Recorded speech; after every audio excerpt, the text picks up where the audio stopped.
Hello and a warm welcome to the program. I'm Teniola Shoboale. We begin in South Africa with the ongoing legal drama of former President Jacob Zuma. The 79-year-old has lost his latest bid to block his arrest, meaning he will remain in jail. Zuma's legal team are hoping to overturn his 15-month sentence for contempt of court, which he began serving this week after handing himself into police on Wednesday night. But speaking on Friday, the High Court judge presiding over the attempt to stay his arrest said the application had been dismissed with cost. However, this is not the only attempt Mr. Zuma is making to overturn his sentence handed to him by South Africa's Constitutional Court after he failed to attend an inquiry into corruption during his presidency. He denies any corruption and has not cooperated with the legal process. Officials say currently Mr. Zuma, who still has a large base of support in South Africa, will be eligible for parole in just under 4 months. Meanwhile, South Africa's High Court has dismissed an attempt by the Secretary-General of the ruling African National Congress, ANC, to have his suspension set aside. Ace Magashule also lost his bid for the court to allow his suspension of the ANC president, Cyril Ramaphosa, South Africa's current leader. Mr. Magashule was suspended from the party in May over corruption allegations, which he denies. He said he would appeal the unconstitutional suspension and would stay in the job while his appeal was ongoing. He then wrote a letter asking President Ramaphosa to step aside, but the ANC called on him to respect the party's decision. In East Africa, Ethiopia's election board says it's preparing to announce the results of the country's parliamentary elections. Prime Minister Abiy Ahmed held the June 21st vote as the country's first free and fair election after decades of repressive rule. However, an opposition boycott, war, ethnic violence and logistical challenges overshadowed the election in some areas. Voting did not take place in 3 of Ethiopia's 10 regions. The election was the first test of voter support for Prime Minister Abiy, who promised political and economic reforms when he was appointed Prime Minister by the governing coalition in 2018. He now faces international pressure over a war in the northern Tigray region and accusations from rights groups that his government is rolling back some new freedoms, which it denies. Well, to the now dammed disputes between Ethiopia, Sudan and Egypt, members of the UN Security Council have backed the African Union's mediation efforts on the issue. The members on Thursday asked the 3 countries to resume negotiations, which have yielded little progress since they began a decade ago. Egypt and Sudan had called on the Security Council to help resolve the row after Ethiopia informed them that the second stage fill-in of the dam had begun.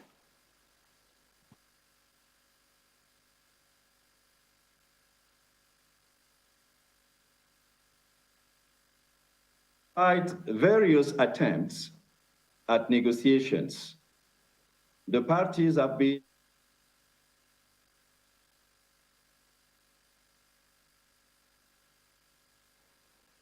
And our former Egyptian First Lady Jehan Sadat, wife of late former President Anwar Sadat, has died at the age of 88. According to the presidency, she had been in poor health for some time. A military funeral is expected to be held on Friday with the attendance of President Abdel Fattah al-Sisi in Asar City, the same site that witnessed the assassination of a husband in 1981. The daughter of an Egyptian doctor and a British mother, Sadat was born in 1933 and married the late president in 1949. The beloved former First Lady was given by the public the title Mother of Heroes for her volunteer work during the 6th of October 1973 war, as she helped in treating injured soldiers at hospitals. And our finance ministers from the group of 20 countries are meeting face-to-face for the first time since the start of the COVID-19 pandemic. Corporate tax reform, the coronavirus, climate change and food security are on the agenda as they meet. Earlier, African finance ministers had said Western countries should reallocate at least $30 billion of new money from the International Monetary Fund towards investment in Africa to help countries battling the effects of coronavirus and climate change. In an open letter to the leaders of the group of 20 leading economies, finance ministers from Ghana, the Democratic Republic of Congo, Cote d'Ivoire and Nigeria also urged the leaders to increase support for poorer countries' COVID-19 vaccination drive.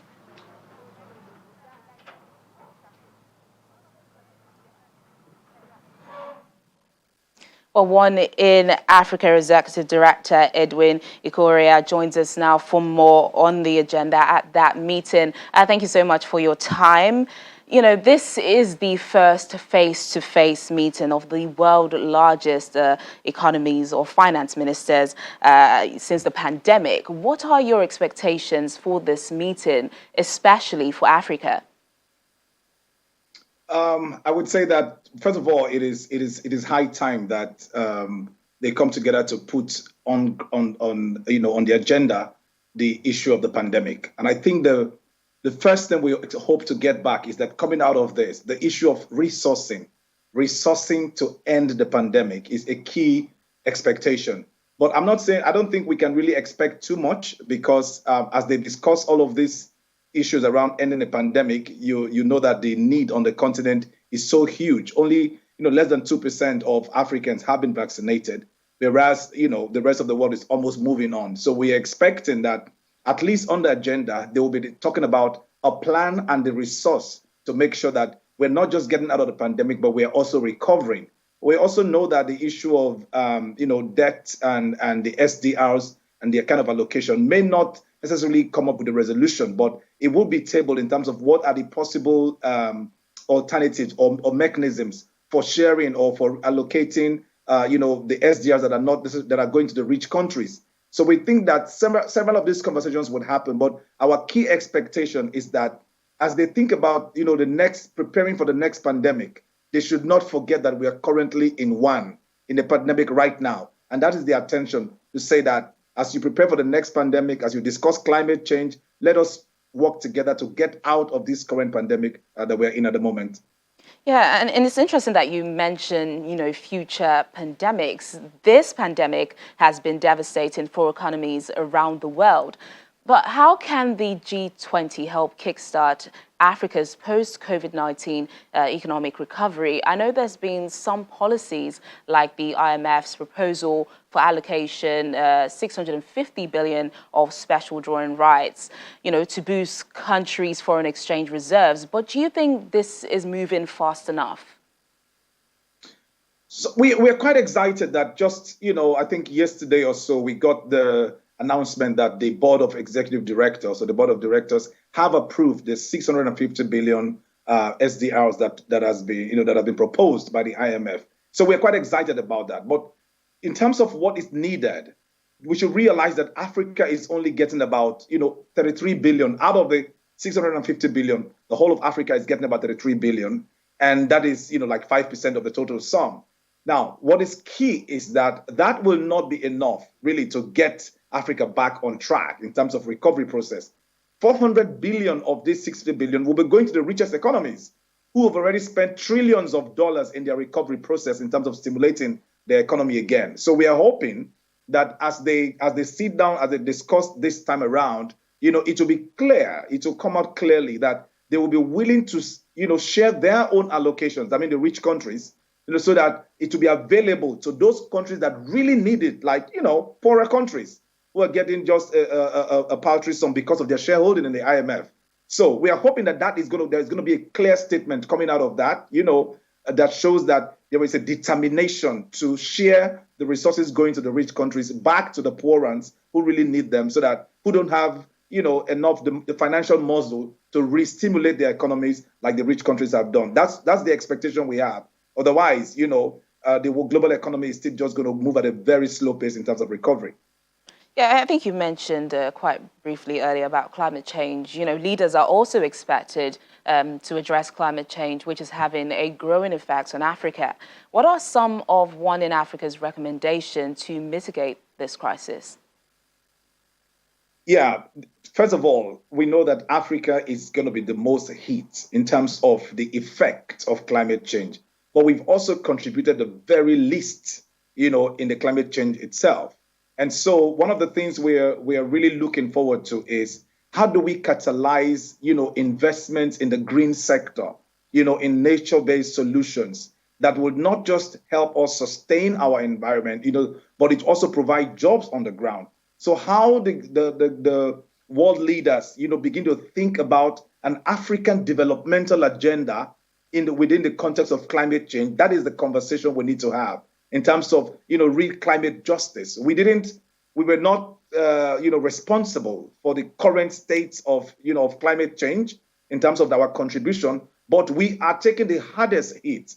And the effect of climate change is so much on our continent. Again, like agriculture, which is like the mainstay, depends largely on rain. So anything that affects rainfall on the continent means livelihoods are lost. And so we are expecting that as they think about climate change, they should think about, one, how they can support Africa to cope better in terms of the resilience. That is number one. But number two is, how do we mobilize investments in sectors that would really create, employment in the green sector, while making the space for African to transit, especially the resource-based economies in Africa, to transit, into more sustainable energy sources. And these are the expectations we have. But we know that the conversations are just ongoing, and there is COP down there in November in the UK that is going to be discussing more, bringing more light into what exactly the whole world should be doing about climate change, especially in Africa. All right, then, One in Africa Executive Director, Edwin Ikoria, thank you so much for joining us on Network Africa. Well, moving on, a windstorm in the Gambia has killed at least 10 people. The country's National Disaster Agency says at least 1,500 people have also been displaced in the overnight storm that hit the country on Wednesday. The storm disrupted electricity, water, and other services. Gambian President Adama Barrow has held an emergency meeting for an assessment of the damage across the West African country.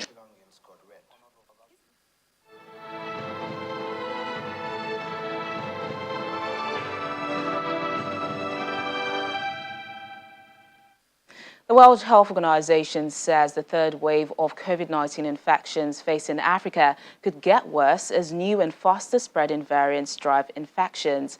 WHO Africa Chief Dr. Matshidiso Moeti says that with almost 5.7 million cases and more than 146 recorded deaths, the outbreak is gaining speed in Africa, with the highly transmissible Delta variant spreading to more and more countries.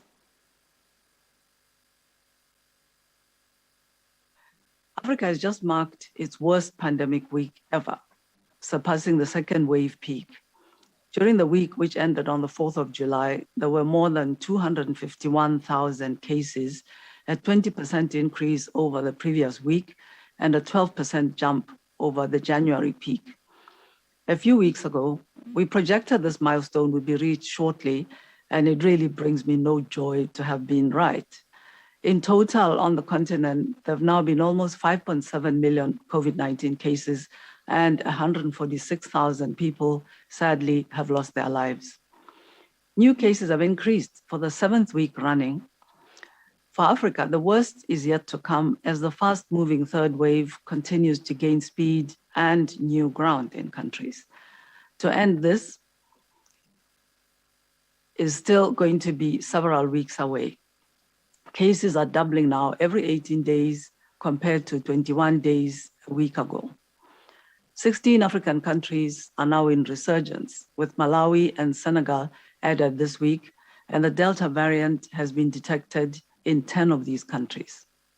Still on the COVID-19 pandemic, according to Tunisian government officials, the COVID-19 situation in the country has reached catastrophic levels, causing its health system to collapse. Tunisia reported almost 10,000 cases and 134 deaths on Tuesday, a record high.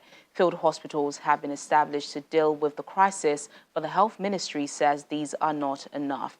According to reports, health workers in the country are fatigued while bodies of virus victims are left in beds because of a lack of staff to move them. 6 regions in the country are under total lockdown.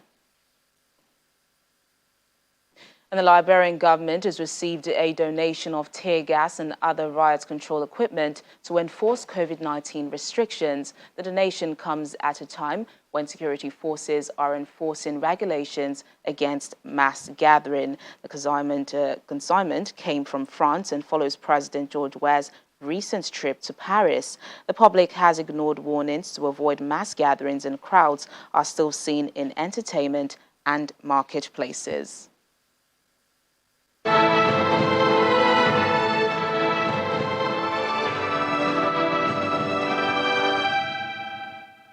South Sudan's President Salva Kiir has pledged not to return the country to war in a speech marking 10 years of independence. He held a new spirit of dialogue among political rivals and said the transitional government of national unity would focus on economic reforms and improving security. The country is marking the 10th anniversary of its independence with little fanfare. Its population is advised to celebrate at home because of the COVID-19 pandemic. On my part, I assure you that I will not return you back to war again. Let us all work together to recover the lost decade and put our country back to the path of development in this new decade. We have managed to cease hostilities and maintain for nearly two years and 7 months the ceasefire under the expensive peace agreement which we signed in September 2018. We are engaging all-out groups of South Sudan Opposition Movement Alliance, SOMA, through Sant'Egidio in Rome.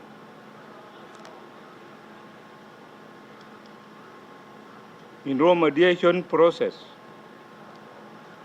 This process is ongoing and we are committed to reaching agreement with our brothers and sisters in Soma in order to end insecurity in our country.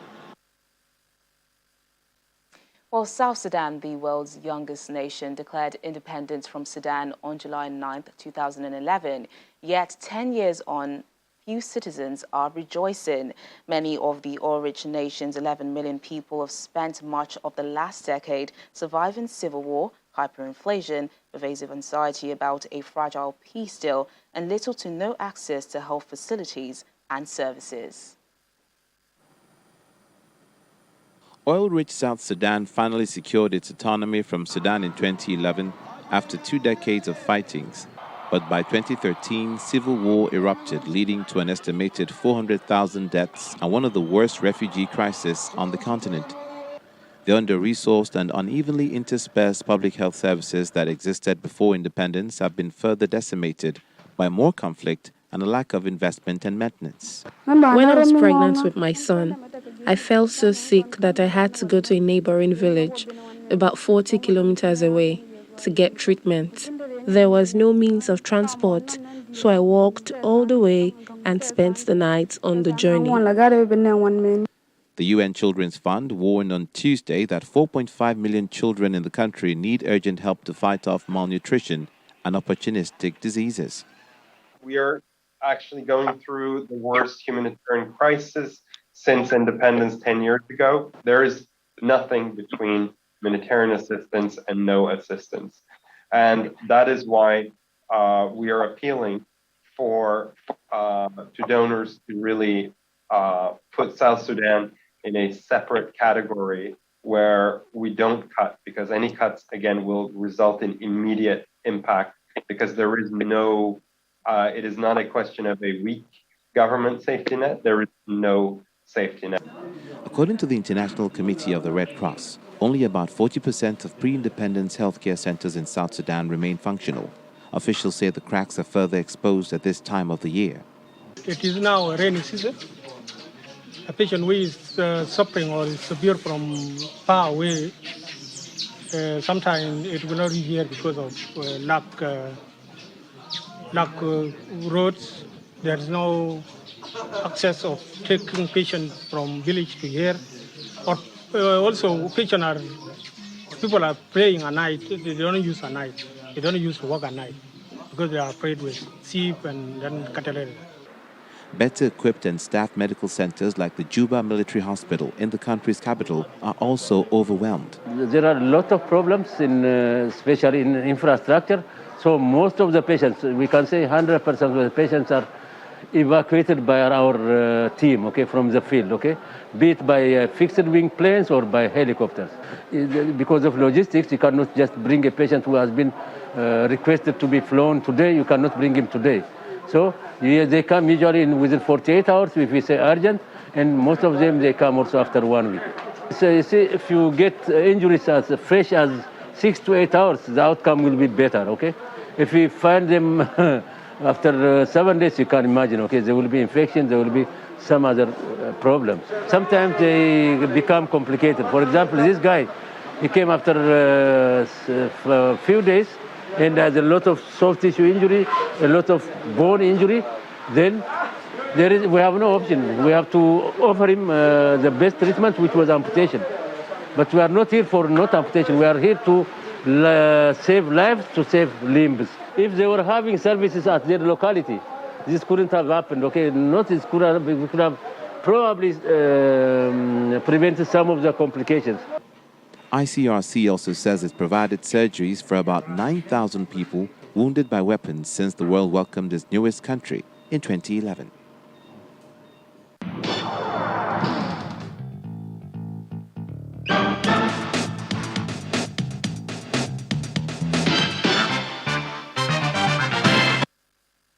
Welcome to our Africa Tech segment. A female technology learning application, Shisabi, is helping young girls and women from low-income communities learn vocational and digital skills, among others. The skills learning app was developed by Nkem Okocha, a Nigerian entrepreneur who seeks to remove the barriers to starting sustainable businesses for women. Statistics from the United Nations Educational, Scientific and Cultural Organization says that in Nigeria, the percentage of females not in education, employment or training who are economically inactive is 84%, as against a 74% rate for males. This gender gap is why Nkem Okocha developed Shisabi, a mobile learning application that provides free vocational courses for young women. After watching the videos, they are asked some questions here. The goal of the app, according to Nkem, is to help young girls and women from low-income communities have a source of livelihood. Shisabi is a mobile app that seeks to train young girls and women from low-income communities on different vocational skills. Also, they get to learn financial literacy skills, business development skills, and also digital skills. We've seen that most of these young girls and women, they lack access to economic opportunities. So with the platform, we are telling them that they can learn different skills on the app for free. This is how you mix your dry ingredients to make your bun. The courses on the platform are developed in-house by a team of facilitators Nkem works with. They record and upload the content on Shisabi for use. Via the platform, females can learn any skill of their choice and at their own pace. We created content ourselves because we have an offline innovation center where these low-income young girls and women come to learn these skills for free. So what we've done, so myself and my team, we've been able to develop a curriculum. So with that curriculum, we built our content, and that's the content that is available on Shisabi.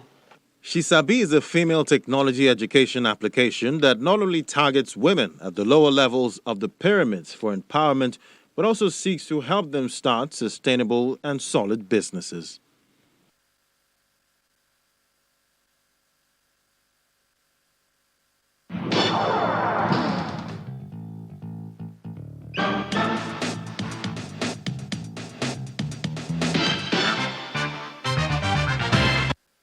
And that's the program today. Thank you so much for watching. I'm Tenyola Shobowale. Have a lovely weekend.